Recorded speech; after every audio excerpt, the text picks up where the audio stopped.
दोस्तों, जब भी 1857 की क्रांति की बात होती है, झांसी की रानी लक्ष्मीबाई का नाम सबसे पहले जुबान पर आता है। लेकिन क्या आपने कभी रानी अवंतीबाई लोधी का नाम सुना है? मध्य प्रदेश की एक वीरांगना जिनकी तलवार की चमक ने अंग्रेजों को कांपने पर मजबूर कर दिया था। नमस्कार दोस्तों, स्वागत है आप सभी का हिस्ट्री फॉर यू में, जहां हम आपके लिए लाते हैं इतिहास से जुड़े दिलचस्प किस्से। आज हम बात करेंगे 1857 की क्रांति की उस वीरांगना की जो इतिहास की किताबों में कहीं गुम हो गई, लेकिन उनके साहस की गूंज आज भी नर्मदा की घाटियों में सुनाई देती है। हम बात कर रहे हैं रानी अवंतीबाई लोधी की। तो चलिए शुरू करते हैं एक प्रेरणादायक और साहसिक कहानी। साल था 1831। जगह थी रामगढ़ की रियासत। मध्य प्रदेश के मंडला जिले में एक छोटी सी जगह है डिंडोरी।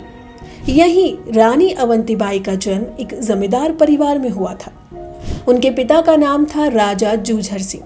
अवनी बचपन से ही तेजस्वी, निडर और न्यायप्रिय थी। बड़ी हुई तो उनका विवाह हुआ रामगढ़ के राजा विक्रमादित्य सिंह से। राजा बीमार रहते थे, इसलिए शासन का जिम्मा रानी पर आ गया। रानी ने न केवल राज्य संभाला बल्कि अपनी प्रजा का भी दिल जीत लिया।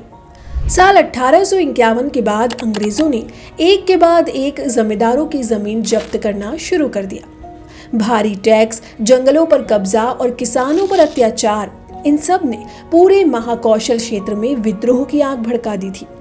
और फिर आया साल 1857, जब मेरठ से विद्रोह की चिंगारी उठी जो पूरे देश में फैल गई। 1857 के स्वतंत्रता संग्राम की बात जब भी आती है तो सिर्फ बुंदेलखंड और मालवा का जिक्र किया जाता है। बहुत कम लोग जानते हैं कि उस इलाके में भी बगावत का बिगुल बजा था, जिसे आज महाकौशल के नाम से जाना जाता है।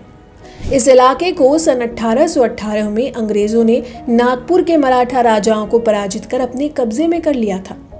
तब ये इलाका सागर और नर्मदा प्रांत के नाम से जाना जाता था, जिसके अंदर सागर, दमोह, जबलपुर, सिवनी जैसे जिले आते थे। दिसंबर 1857 में मंडला जिले में रानी अवंतीबाई ने 4000 सैनिकों की एक सेना बनाई। उनका मकसद साफ था, अंग्रेजों को रामगढ़ की सीमाओं से बाहर खदेड़ना। उन्होंने सबसे पहले मंडला शहर पर हमला करने की योजना बनाई, लेकिन अंग्रेज अफसर चार्ल्स वॉडिंगटन को इसका पता चल गया।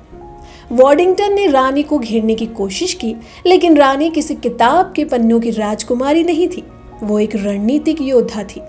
उन्होंने देवहरगढ़ की पहाड़ियों में मोर्चा संभाल लिया, जहां से गुरिल्ला युद्ध शुरू हुआ। महीनों तक घने जंगलों में, पहाड़ियों के बीच रानी और उनकी सेना ने अंग्रेजों से लोहा लिया। हर बार जब अंग्रेज हमला करते थे तो रानी की तलवार उनका जवाब बनती। लेकिन आखिरकार 20 मार्च 1858 को वो दिन आ गया। देवहरगढ़ की पहाड़ियों में एक निर्णायक युद्ध हुआ। अंग्रेजी सेना बड़ी थी, हथियार नए थे, लेकिन रानी का हौसला अडिग। आखिरकार गिरफ्तारी से बचने के लिए रानी ने अपनी जान की आहुति दे दी। मातृभूमि की रक्षा में उन्होंने बलिदान दिया और अमर हो गई। रानी अवंतीबाई की ये कहानी इतिहास के उन पन्नों में छुपा दी गई जो शायद कभी दोबारा नहीं खोले गए। 1988 में भारत सरकार ने उनके सम्मान में एक डाक टिकट जारी किया। मध्य प्रदेश सरकार ने जबलपुर के बरगी डैम का नाम रखा रानी अवंतीबाई लोधी सागर। उनकी जाति लोधी और उनका संघर्ष आज भी लाखों दलितों के लिए प्रेरणा है। इतिहास उन्हें भुला सकता है, लेकिन हम नहीं। रानी अवंतीबाई सिर्फ मध्य प्रदेश की ही नहीं, पूरे भारत की वीरांगना थी। उनकी तलवार, उनका साहस और उनका बलिदान हमेशा हमारे दिलों में जिंदा रहेगा। आज के लिए बस इतना ही। अगर आपको ये वीडियो पसंद आया हो तो इसे लाइक जरूर करें, और हाँ, ऐसे ही और वीडियोस के लिए हिस्ट्री फॉर यू को सब्सक्राइब करना ना भूलें। धन्यवाद।